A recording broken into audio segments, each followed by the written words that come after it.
迟退休真的要来，怎么看？怎么办？谈股论金，看天看地。大家好，我是葛龙。今天我们聚焦一个既隶属于宏观经济层面，又涉及到普通老百姓的民生的话题：延迟退休真的要来了，怎么看？怎么办？大家议论多年的延迟退休，这次是真的要来了啊！7月份三中全会最吸引普通人关注的一个点，是中央在发布的中共中央关于进一步全面深化改革、推进中国式现代化的决定里面，做出了明确的表态，要按照自愿、弹性、稳妥有序的原则，推进渐进式的延迟退休改革。目前官方并没有公布这项改革的具体的内容、路径、推进步骤等等。从字面的推测来看啊，渐进式意味着不会一刀切，一口气把所有人的退休年龄延长到比如说65岁，而是逐渐过渡。比如说2025年退休的，退休年龄延长2到4个月左右；2027年退休的，退休年龄延长到4到8个月左右，最终达到65周岁的退休年龄。本次三中全会提到的改革任务会在2029年前完成，这意味着延迟退休政策最晚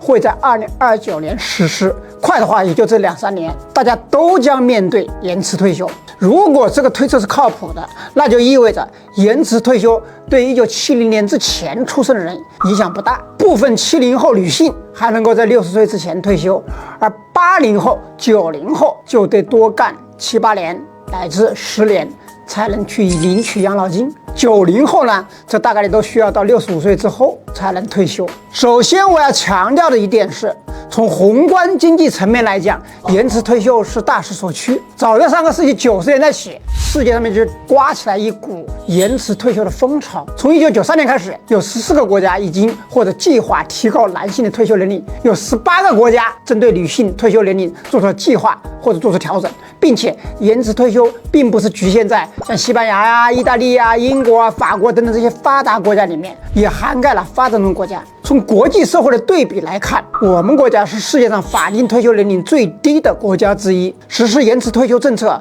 无可厚非。那么全球为什么流行实行延迟退休呢？最根本的原因就是因为全球流行高福利社会，导致了民生的养老支出越来越大，各个国家的政府没钱了，养老金不够发了。我国目前社保养老采用的是现收现付制，也就是说现在打工人交社保的钱正好发给目前已经退休的老人，而等几十年之后我们退休了，再由几十年后的打工人交社保来养我们，如此滚动循环。所以养老金大涨的状况怎么样，取决于2个因素：第一，有多少人正在交养老金；第二，有多少人在领取养老金。这实际上对应的是一个社会上面15到59岁劳动力适龄人口的数量和60岁及以上退休人员数量，这2者之间的比值和变化趋势。在经济学上面，这2个群体人数的比值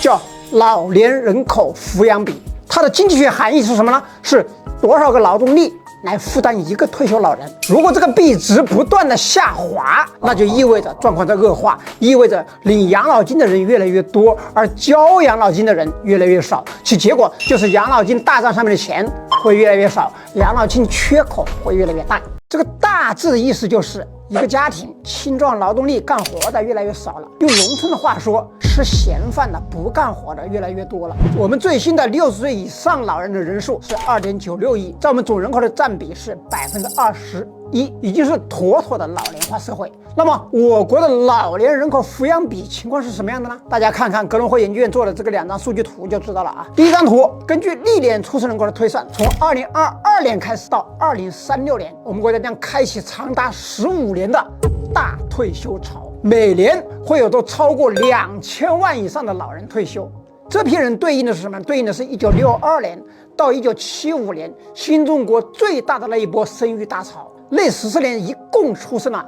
3.68亿人，平均每年出生的人数达到了恐怖的2600万。这一批人未来15年会全部退休，也就是说未来15年每年新增领取养老金的老年人都超过2000万，而新增的缴纳社保的劳动力人数是多少呢？每年平均就1000万左右。这意味着未来15年中国每年新增的退休人口是新增劳动力人口的2倍之多。也就是每年新增领取养老金的退休人数是缴纳社保人数的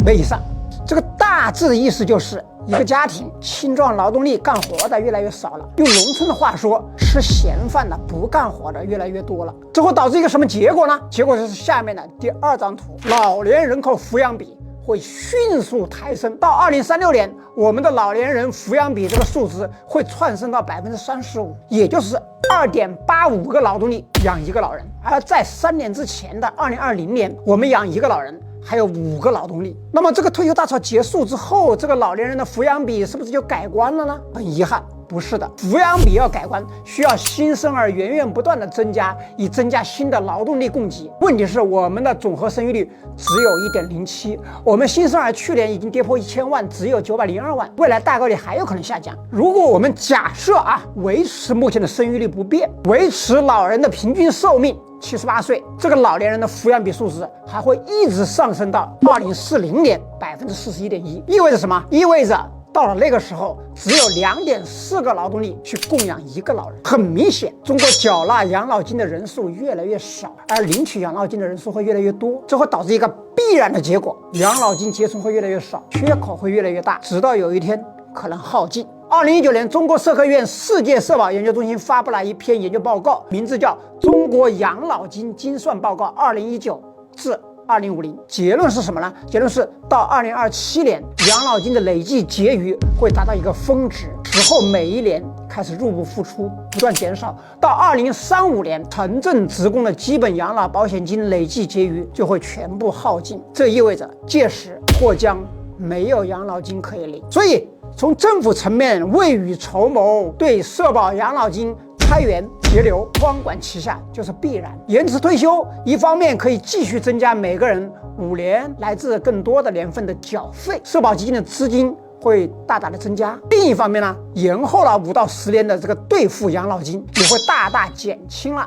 社保基金的支出压力。既然延迟退休是大势所趋，那剩下的问题就是普通老百姓如何应对？毕竟这个事情直接关系到老百姓，尤其是退休老人的切身利益。首先应该是在政府层面通过自上而下的税收优惠等等制度配套，来解决延迟退休大概率会面对的就业歧视。假设退休年龄延迟到65岁，那只是说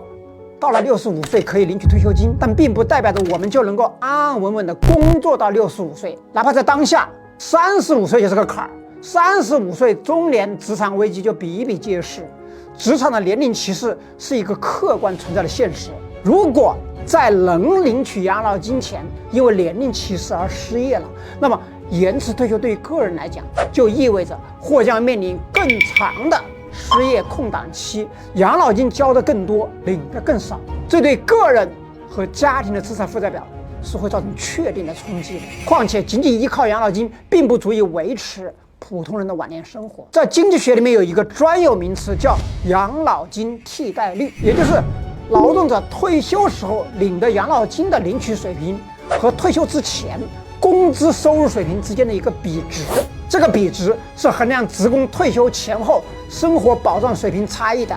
专有经济学指标。2023年我们的这个数值是多少呢？是39.4%。世界银行组织建议要维持退休前后的生活水平不下降，养老金替代率应该不低于70%。国际劳工组织的建议是养老金替代率最低标准是55%。那么怎么办呢？从政府层面来说，政府应该专门帮助老年人就业，帮助老年人群体提高技能，解决就业问题，并且需要健全法律制度，缓解就业市场上面就业的年龄歧视问题。这并不是一纸规定或者一纸文件能够解决的，它需要形成对用人企业有效的激励机制。那么最后就是从个人层面来讲具体怎么办呢？我直接说建议4句话：第一，身体要锻炼；第二，资产要稳定；第三，保险要配；第四，孩子要生。首先是我们需要锻炼，保持身体健康，这既能够保证退休之后你的生命的尊严和质量，而且多活几年，起码你也能多领几年的养老金。其次是资产配置，在还有收入的年龄段里面，趁早做计划和打算，把资产尽量配置到长久期的保守型的、稳定型的、类固定收益型的资产，对于国债、把当下的收入转移和平滑到未来，尽量减少投机性资产和负债。第三是商业养老保险。简单一句话，为了确保养老期间的财务稳定，商业保险每个人都必须配，而且应该尽早配置。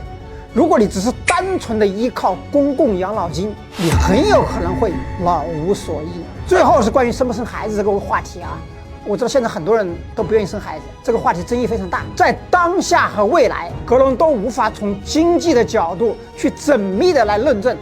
孩子到底是资产呢还是负债。但是我想表达2点意见。第一，在中国的总和生育率已经跌到了1.07，在未来房子大概率不值钱了，不再构成生活压力的情况下面，物以稀为贵的人大概率会是未来能够带来正回报的资产，无论是对社会还是对家庭。在大家都不生的时候，你或许反其道而行之是对的。第二，无论如何，我还是希望所有人的老年生活还是能够体会到这个世界上面最城市的、最世俗的、最凡俗的那种幸福，有稳定的收入，有健康的身体，有子孙承欢膝下。我是葛龙，关注我，做个清醒的人。虽然有时候太清醒了，也会伴随很多的苦恼，但是我向你保证，稀里糊涂、随波逐流的代价一定会更大。